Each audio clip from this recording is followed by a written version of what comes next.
So how does the brain process spoken versus internal thought? Don't ask me why I want to know about it, I just do. Now, internal thought, silent thinking. And that primarily uses the prefrontal cortex. And that is the region of the brain that is located in the front part of the frontal lobe, just behind the forehead.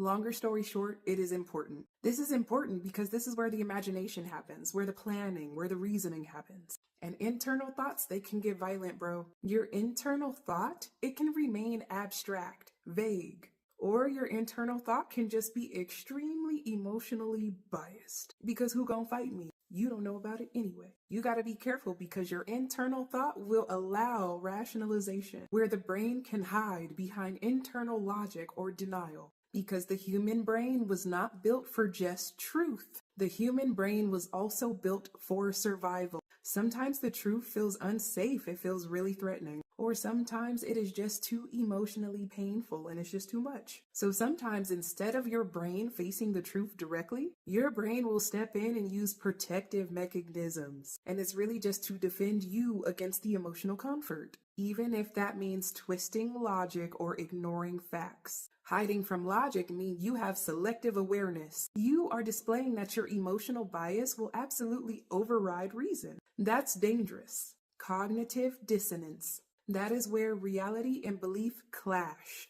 The brain will then create tension because I know this is bad for me, but I want it.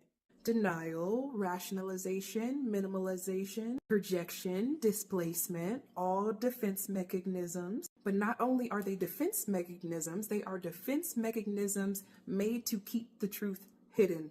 The brain has two functions, two systems. Easier said, an emotional system and a rational system. The emotional side, they have a job. And that job is to avoid pain and maintain a sense of safety. The rational system is responsible for reasoning and planning, because you can know something logically and feel something completely different emotionally. And the brain is going to side with whatever side keeps you out of distress. So now, speaking thought out loud. This activates auditory, linguistic, and emotional processing.